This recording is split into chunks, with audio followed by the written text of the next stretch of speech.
नमस्ते। चर्चा में आपका स्वागत है। मैं हूं शिव मिश्रा। आज हम लोग बात करते हैं देश में चल रहे राजनीतिक घटनाक्रम की और जो राजनीतिक माहौल है उसकी।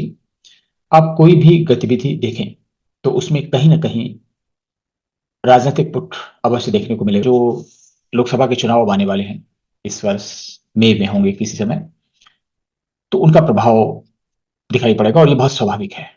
वैसे तो इसकी तैयारी पिछले साल शुरू हो गई थी और उसी क्रम में इंडिया गठबंधन बना था। इंडिया मतलब है INDIA। ये कांग्रेस लेड गठबंधन है जिसमें 30 से अधिक दल शामिल हैं और ये सभी लोग मिलकर मोदी का मुकाबला करने के लिए तैयारी कर रहे हैं। अब तक के जो हालात हैं उससे ऐसा लगता है कि जो विपक्ष नीति गठबंधन है, इंडिया जिसका नाम दिया गया है, वह असली लड़ाई लड़ने के पहले ही कहीं हार तो नहीं मान लेगा या हार तो नहीं जाएगा। इस पर हम लोग विश्लेषण करते हैं। और उससे पहले आपसे अनुरोध है कि अगर आपने ये चैनल सब्सक्राइब नहीं किया है तो कृपया सब्सक्राइब करें, बेल आइकन दबाएं ताकि आपको सारे नोटिफिकेशन मिलते रहें और इस वीडियो को फ्रीली शेयर करें। तो अब हम लोग बात करते हैं राजनीतिक हालात की। देश में जो राजनीतिक हालात बन रहे हैं उसमें एक तरफ भाजपा और उसके कुछ सहयोगी दल हैं और दूसरी तरफ कांग्रेस और उसके बहुत सारे सहयोगी दल हैं। नरेंद्र मोदी की सरकार पिछले 10 साल से सत्ता में है और पूर्ण बहुमत के साथ सत्ता में है। और ये बताने की आवश्यकता नहीं कि पहली बार 2014 में 30 वर्षों के बाद ऐसा हुआ था जब कोई पार्टी पूर्ण बहुमत के साथ सत्ता में आई हो। और उसके बाद से 2019 की जीत और इसके बाद मोदी हैट्रिक लगाने की अ, कोशिश कर रहे हैं। लेकिन आज से साल भर पहले स्थितियां अलग थी। ऐसा माहौल बनाया जा रहा था कि अब मोदी सरकार नहीं आएगी, बहुत निराशा है, बेरोजगारी है, कानून व्यवस्था की स्थिति खराब है, सांप्रदायिक वातावरण है। लेकिन धीरे धीरे जैसे जैसे चुनाव नजदीक आते जा रहे हैं मोदी का पलड़ा भारी होता जा रहा है, दिखता है एटलीस्ट। और विपक्ष अपनी एकजुट ताकत भी नहीं दिखा पा रहा है। तो हम लोग इसका विश्लेषण करेंगे कि क्यों। एक तो जो गठबंधन बनाया कांग्रेस ने, उसमें राहुल गांधी जो कांग्रेस के सर्वमान्य नेता है, कुछ ना होते हुए भी वो प्रधानमंत्री पद के उम्मीदवार हैं और कम से कम सोनिया गांधी की लालसा तो यही है कि उनका बेटा प्रधानमंत्री उनके जीवन काल में बन जाए। और सारी कवायद इसलिए हुई थी इंडिया गठबंधन बनाने को। लालू यादव के सहारे सोनिया गांधी ने एक चाल चली थी जिसमें नीतीश कुमार भी आए और नीतीश कुमार को कन्वेनर की भूमिका का शायद लालच दिया गया। और इस तरीके से आरजेडी और जनता दल यू भी साथ साथ आए। बिहार में भी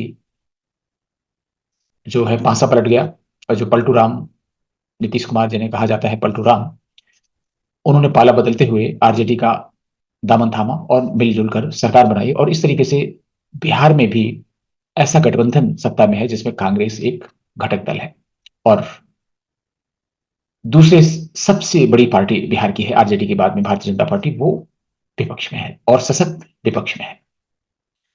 ऐसे विपक्ष में है कि जिसमें आरजेडी को अगर 10 विधायक भी मिल जाए तो वो अकेले सरकार बना सकते हैं और इसलिए जेडीयू पर टूट का खतरा भी मंडरा रहा है। और हाल फिलहाल में ऐसा हुआ कि जो जेडीयू के अध्यक्ष थे उनको हटाकर नीतीश कुमार ने स्वयं कमान संभाल ली और इस तरीके से जेडीयू में टूट का खतरा टालने की कोशिश कर रहे हैं। अगर ये खतरा बना रहता है या ये टूट हो जाती है तो जेडीयू गठबंधन से बाहर हो जाएंगे और उस बीच में जो इंडिया का गठबंधन है वो एक बार से फिर बिखराव की कगार पर पहुंच जाएगा। और वैसे भी इसमें असंतोष के स्वर तब से उभरने लगे थे जब नीतीश कुमार को ऐसा आश्वासन दिया गया था कि वे प्रधानमंत्री के चेहरे होंगे, कन्वीनर होंगे इस इंडिया गठबंधन के। लेकिन 2 मीटिंगों के बाद में ये साफ हो गया कि नीतीश कुमार का कोई भी रोल इंडिया गठबंधन में नहीं है। और जब से आरजेडी और इसमें फूट पड़ी है तब से जरूर कांग्रेस थोड़ा बीच बचाव करने की कोशिश कर रही है और उनको फिर सब्ज बाग दिखाएगी कि आपको कन्वीनर बनाया जा रहा है, सब कुछ आप ही का किया हुआ है। ये बातें चल रही हैं। तो इंडिया गठबंधन में सब कुछ सामान्य हो ऐसा नहीं है और उसकी वजह, उसका कारण और उसका कारक सिर्फ कांग्रेस है। कांग्रेस का जो चरित्र है जो कैरेक्टरिस्टिक फीचर्स हैं पार्टी के, वो विपक्ष लायक नहीं है, क्योंकि लंबे समय तक पार्टी सत्ता में रही और इसलिए वह आज भी विपक्ष में अपने आप को आत्मसात नहीं कर पाई है और विपक्षी भूमिका के लिए भी कभी तैयार नहीं रही। इतने 10 सालों में भी कभी किसी ने महसूस नहीं होगा किया होगा कि कांग्रेस विपक्ष में है, क्योंकि विपक्षी दल की भी बहुत बड़ी जिम्मेदारी होती है और कांग्रेस संभव वह भूमिका निभाने में फेल हो गई। कांग्रेस के लोकसभा में लगभग 50 के आसपास सांसद हैं और अगर देखा जाए तो ये संख्या 10% के आसपास आती है, 10% से भी कम होती है जो टोटल सीटें हैं लोकसभा की, बहुत कम है नंबर।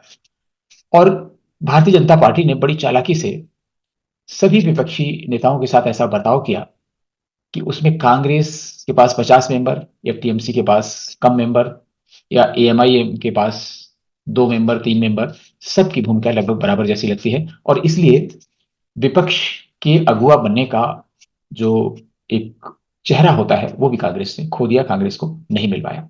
और कांग्रेस का ये 10 साल का पूरा पीरियड शोर शराबे और दूसरे कारणों से चर्चा में जरूर रहा, लेकिन विपक्ष की भूमिका कोई भी रचनात्मक कार्यों के लिए कभी भी नहीं जाना जाएगा। कांग्रेस विपक्ष की भूमिका में अपने आप को इसलिए ढाल नहीं पाई क्योंकि उसको लगता है कि अगर भारतीय जनता पार्टी सत्ता से जाएगी तो स्वाभाविक रूप से सत्ता उसी के पास आएगी और अगर कोई दल विपक्ष की भूमिका भी नहीं निभा सकता है तो वह सत्ता पक्ष में कैसे आ सकता है और सत्ता पक्ष की भूमिका कैसे निभाएगा।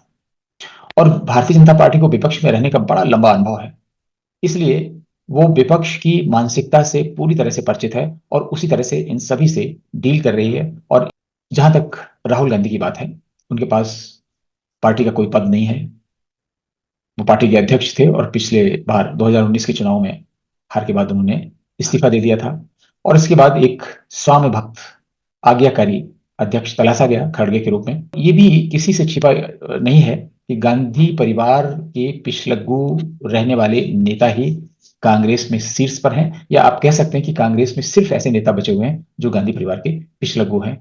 बौद्धिक वर्ग के नेता जो अच्छी जिनकी भाषण शैली हो, जो अच्छे वक्ता हों, जो अच्छा रचनात्मक आंदोलन खड़ा कर सकें, पार्टी को दिशा निर्देश दे सकें, मार्गदर्शन कर सकें, ऐसे नेताओं का घोर अकाल हो गया है कांग्रेस में कि राहुल गांधी भारतीय जनता पार्टी के मुकाबले या नरेंद्र मोदी के मुकाबले आज कहीं नहीं ठहरते। उनकी छवि बिल्कुल हल्के फुल्के नेता की है जो कोई भी गंभीर कार्य नहीं करते और किसी गंभीर रचनात्मक बात के लिए जाने भी नहीं जाते हैं, हमेशा सुर्खियों में रहते हैं। वो ऊटपटांग घटनाओं से रहते हैं जिनमें लोगों का मनोरंजन तो होता है लेकिन लोग सोचने पर विवश नहीं होते कि व्यक्ति धीर गंभीर है और देश का मार्ग प्रशस्त कर सकता है। हाल की घटनाओं पर अगर आप निगाह डालें तो खड़गे जैसे पुराने नेता, जयराम रमेश और आजकल तो शशि थरूर जैसे लोग भी लगता है राहुल गांधी की नकल कर रहे हैं या राहुल गांधी के बताए हुए रास्ते पर चल रहे हैं। स्वाभाविक है कि जब राहुल गांधी के बताए हुए रास्ते पर ये नेता चलेंगे तो कांग्रेस का कैसा हाल होगा ये समझना बहुत मुश्किल नहीं है। प्रियंका गांधी से बहुत उम्मीदें थी। उत्तर प्रदेश में पिछली बार उनको लगाया गया था और उन्होंने कैंपेन दिया था लड़की हूं, लड़ सकती हूं, लेकिन लड़ी तो जरूर लेकिन उसका कोई फायदा नहीं हुआ। राहुल गांधी भी अपनी सीट हार गए और ये बात उसमें की है जब प्रियंका के साथ साथ ज्योतिरादित्य सिंधिया भी उत्तर प्रदेश के प्रभारी थे। आधा उत्तर प्रदेश यानी पूर्वी उत्तर प्रदेश प्रियंका के पास और पश्चिमी उत्तर प्रदेश ज्योतिरादित्य सिंधिया के पास था। अब कांग्रेस के पास इस समय सिर्फ 2 सांसद हैं उत्तर प्रदेश से, जिसमें एक स्वयं सोनिया गांधी है। आप सोच सकते हैं कि कांग्रेस की कितनी दर्दनाक हालत उत्तर प्रदेश में है। हाल के जो 3 राज्यों के चुनाव हुए उसमें प्रियंका गांधी की मांग बहुत ज्यादा रही, बहुत ज्यादा डिमांड में प्रियंका गांधी रही और अगर इन राज्यों में कांग्रेस चुनाव जीत जाती तो शायद इनका कद बढ़ जाता, क्योंकि इनको जीतने की क्रेडिट इन लोगों को दी जाती है। प्रियंका गांधी ने इतने दिनों में ये सिद्ध कर दिया वो किसी भी तरीके से राहुल गांधी से बेहतर नहीं है, बल्कि राहुल गांधी की ही तरह लोगों का मनोरंजन करने में पूरी तरह से सक्षम है। इंडिया गठबंधन में बहुत सारी बातें हुई थी कि सीट शेयरिंग करेंगे, समन्वय समिति बनेगी, समन्वयक की भूमिका तय होगी, किसी एक व्यक्ति को कन्वीनर बनाया जाएगा, फिर एक सचिवालय बनाया जाएगा। ऐसी बहुत सारी चीजें पिछली मीटिंग में तय हुई हैं लेकिन उन पर अमल नहीं हो सका और इन 3 राज्यों की हार ने कांग्रेस को बुरी तरह हताश कर दिया है। ले देकर राहुल गांधी सिर्फ सुर्खियां बटोरते हैं और राहुल गांधी ने जो विदेश की यात्राएं की हैं उसमें ब्रिटेन और यूएस की यात्राएं काफी सुर्खियों में रही और सुर्खियों में रहने की वजह ये थी कि जिन लोगों से बातचीत की, जैसे माहौल में बातचीत की, जो संस्थाएं उनके मीटिंग्स में जुड़ी, जो लोग उन्हें सुनने आए, जिन्होंने उनके कार्यक्रम प्रायोजित किए, उनको अंतर्राष्ट्रीय बिरादरी में बहुत अच्छे नजर से नहीं देखा जाता। और भारत में अगर ये पूरा कच्चा चिट्ठा लोगों को मालूम हो जाएगा तो लोग कांग्रेस से जो हमदर्दी है वो भी खो देंगे। सुर्खियां बटोरना एक अलग चीज है और लोगों का समर्थन प्राप्त करना एक बिल्कुल अलग चीज है। राहुल गांधी अपनी भारत जोड़ो यात्रा जो पहले उन्होंने की थी कन्याकुमारी से कश्मीर तक, बताते हैं कि उसका बहुत बड़ा रोल रहा। विदेशों में भी इसकी बड़ी प्रशंसा की गई और इसी के सहारे जार्ज सोरोस और तमाम अंतर्राष्ट्रीय संगठन हैं, उन्होंने भी अपना दांव राहुल गांधी पर लगाया। लेकिन बताया जाता है कि सोरोस भी काफी निराश हैं राहुल गांधी की परफॉर्मेंस से। इन 3 राज्यों के चुनाव परिणाम के बाद उन्होंने भी थोड़ा सा हाथ खींच लिया है। हालांकि उनके संगठन अभी भी जोर आजमाइश कर रहे हैं और जहां जरूरत होती है कांग्रेस को, राहुल गांधी को और विपक्ष को समर्थन दे रहे हैं, क्योंकि उनका एजेंडा मोदी विरोध का है, मोदी को सरकार से हटाना है ताकि उनका अपना एजेंडा पूरा हो सके। इसी क्रम में राहुल गांधी के लिए एक दूसरी यात्रा का प्राविधान कर दिया गया है जो 15 जनवरी से शुरू होने जा रही है और यात्रा मणिपुर से शुरू होगी और महाराष्ट्र में मुंबई में समाप्त होगी। इस यात्रा में अगर आप देखें तो ये बहुत सारे राज्य हैं उनको कवर करेगी। मणिपुर से अ, होते हुए ये नागालैंड, असम, मेघालय, बंगाल, बिहार, झारखंड, उड़ीसा, छत्तीसगढ़, यूपी, एमपी और राजस्थान, गुजरात और फाइनली महाराष्ट्र में मुंबई में ये समाप्त होगी। तो अब आप देखें कि यात्रा जिस ढंग से प्लान की गई है उसमें कई चीजें हैं। पहली चीज तो यह है कि इस पूरी यात्रा में जो नॉर्थ ईस्ट से शुरू हो रही है इसमें अरुणाचल प्रदेश को छोड़ दिया गया है। अरुणाचल प्रदेश को इसलिए नहीं छोड़ दिया गया कि वहां पर संसदीय सीट एक ही है, बल्कि इसलिए छोड़ा गया है कि जब भी कभी कोई कोई मंत्री, प्रधानमंत्री, गृह मंत्री वहां जाते हैं तो चीन विरोध करता है और एक विपक्षी पार्टी का नेता यानी राहुल गांधी अगर अरुणाचल प्रदेश का दौरा करें और वो ऐसी पार्टी का प्रतिनिधित्व करते हैं जिन्होंने स्वयं चीन के साथ, चीन की कम्युनिस्ट पार्टी के साथ एक अनुबंध किया है। क्या अनुबंध है कोई नहीं जानता, लेकिन कोई ना कोई अनुबंध किया गया है, इसलिए वो चीन को भी नाराज नहीं करना चाहते। और आप सभी को मालूम है कि चीन और गांधी परिवार का रिश्ता बहुत पुराना है और इसकी नींव नेहरू ने डाली थी। 1962 में भारत की शर्मनाक हार भी इन रिश्तों को कम नहीं कर सकी। तो गांधी परिवार का चीन से रिश्ता है, इसलिए चीन को नाराज न करने के लिए अरुणाचल को जानबूझकर छोड़ दिया गया है। लेकिन जिन राज्यों को लिया गया है वहां पर भी कांग्रेस की मुसीबतें बढ़ने वाली हैं। जैसे मणिपुर से जब यात्रा शुरू होगी तो नॉर्थ ईस्ट में तो कांग्रेस को कोई बहुत ज्यादा समस्या नहीं होगी, लेकिन जैसे ही ये यात्रा बंगाल में आएगी समस्या बढ़ेगी। समस्या इसलिए बढ़ेगी कि जितने भी इनके इंडिया गठबंधन के घटक दल हैं, जो क्षेत्रीय दल हैं और जिन राज्यों में उनकी पहुंच है, जिनका जनाधार काफी है, उनको ऐसा लग रहा है कि राहुल गांधी उनके जनाधार में सेंध लगाने आ रहे हैं। और ममता बनर्जी खास तौर से कहती हैं कि राहुल गांधी तो मोदी के स्टार प्रचारक हैं, ज्यादातर विपक्षी नेता ऐसा कहते हैं। और जब राहुल गांधी की ये यात्रा शुरू होगी पश्चिम बंगाल में तो निश्चित रूप से टीएमसी इसे अच्छी दृष्टि से नहीं देखेगी और वैसे भी वहां सीटों के बंटवारे में बहुत ही सिर फुटअव्वल होने की नौबत आ सकती है। और पश्चिम बंगाल के बाद बिहार में भी वैसी स्थिति है क्योंकि वहां भी बहुत दलों का गठबंधन है। कोई भी दल बहुत कम सीटें देने के लिए ही इनको तैयार होगा, जिसमें भी कांग्रेस बड़ा पेशोपेश में होगी और इस तरीके से बिहार में भी समस्या खड़ी होगी। बिहार के बाद झारखंड भी तमाम दलों का गठबंधन है, सरकार में है और वहां पर फिर सीट शेयरिंग में तमाम समस्याएं आएंगी। और इसी तरीके से उड़ीसा में तो कोई समस्या नहीं है, छत्तीसगढ़ में भी कोई समस्या नहीं है, लेकिन यूपी में फिर बहुत बड़ी समस्या है जहां पर समाजवादी पार्टी और राष्ट्रीय लोकदल गठबंधन का हिस्सा है। राजस्थान में भी कांग्रेस के लिए कोई समस्या नहीं है, गुजरात में भी कोई समस्या नहीं है, लेकिन महाराष्ट्र फिर एक बहुत ही पेन पॉइंट है जहां पर बहुत सारे दल हैं और उद्धव ठाकरे की शिवसेना के साथ में बातचीत काफी कड़वाहट में चल रही है। और स्वाभाविक है एनसीपी जो बहुत पुराने नेता हैं, कांग्रेस से निकले हुए नेता हैं, कांग्रेस की रग रग से वाकिफ हैं, वो भी मोल तोल करने में पीछे नहीं हटेंगे, तो वहां भी कांग्रेस के लिए बहुत दिक्कतें हैं और इस राहुल गांधी की यात्रा को वो भी बहुत अच्छे ढंग से नहीं लेंगे। तीसरी चीज, सबसे बड़ी चीज है कि अगर जिन राज्यों से होकर ये यात्रा जाएगी और वहां के क्षेत्रीय दलों को या इंडिया घटक दलों को जिनको आमंत्रित किया जाएगा यात्रा के लिए, अगर वो शामिल होंगे तो वो राहुल गांधी की नेतृत्व क्षमता को स्वीकार कर लेंगे। और अगर शामिल नहीं होते हैं तो जनता के सामने ये संदेश चला जाएगा कि इंडिया गठबंधन में विपक्ष में सब कुछ ठीक ठाक नहीं है और ये लोग एक नहीं है। तो इस तरीके से ये जो यात्रा है जिसका नाम है भारत जोड़ो यात्रा 2, ये हो सकता है इनका गठबंधन तोड़ो यात्रा साबित हो जाए और इनके घटक दल छिटक जाएं, जैसे समाजवादी पार्टी यूपी में अलग हो जाए और सारी सीटों पर लड़ने का फैसला कर ले। इसी तरीके से बिहार में जेडीयू आरजेडी अलग हो जाए, अलग लड़ने का फैसला कर ले। पश्चिम बंगाल में टीएमसी अलग हो जाए। 6200 किलोमीटर लंबी इस यात्रा में 14 राज्य पड़ेंगे और लगभग 85 जिले पड़ेंगे और 67 दिनों की यात्रा है। यानी अगर ये 15 जनवरी से शुरू होती है तो मार्च के अंत तक चलेगा। अब इस यात्रा से क्या फायदा क्या नुकसान होगा, ये भी बहुत देखने की बात है। राहुल गांधी की पहली यात्रा से कितना फायदा हुआ ये तो ठीक ठीक पता नहीं, लेकिन सुर्खियों में रही कांग्रेस को थोड़ा इसका फायदा मिला। लेकिन वो एक ऐसा समय था जिस समय कांग्रेस के पास करने के लिए कुछ नहीं था। ये समय इतना महत्वपूर्ण है जब लोग चुनाव की तैयारी कर रहे हैं और जब गठबंधन में कांग्रेस बड़ी भूमिका निभाने की तैयारी कर रही है, तो ऐसे में शीर्ष नेतृत्व रहे और चुनावी तैयारियों में लगे, ये ज्यादा जरूरी है। जब गांधी परिवार का कोई नेता और भावी प्रधानमंत्री जिनको प्रोजेक्ट किया जा रहा है, अगर वो किसी भारत जोड़ो यात्रा में निकलेंगे, तो जो पिछलग्गू नेता हैं कांग्रेस में ज्यादातर, वो सब उनकी यात्रा प्रबंधन में ही लग जाएंगे जैसा पिछली बार हुआ था। और राज्यों में भी होड़ लग जाएगी नेताओं की राहुल गांधी की यात्रा में साथ साथ चलने के लिए। तो पूरा फोकस राहुल गांधी की यात्रा को सफल बनाने का होगा। इस बात पर बिल्कुल भी नहीं होगा कि राहुल गांधी की इस यात्रा का माइलेज लोकसभा चुनाव में कैसे उठाया जाए। और जाहिर सी बात है, इससे अगर कुछ अपने आप फायदा होता है तो होगा, लेकिन घटक दलों में निराशा बढ़ेगी। घटक दल इससे दूरी बनाएंगे और उनकी दूरी इंडिया गठबंधन में और ज्यादा हलचल मचाएगी और ये गठबंधन एक नहीं रह पाएगा।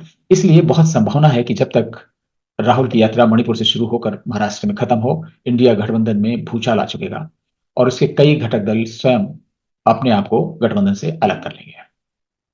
और वैसे भी कांग्रेस की जो अंदर की नीति है उसमें वो आम आदमी पार्टी के साथ कोई गठबंधन नहीं चाहते, क्योंकि पंजाब में आम आदमी के साथ समस्याएं हैं। इसी तरीके से पश्चिम बंगाल में तृणमूल कांग्रेस के साथ भी कोई गठबंधन नहीं चाहते, क्योंकि बंगाल में भी बहुत समस्याएं हैं।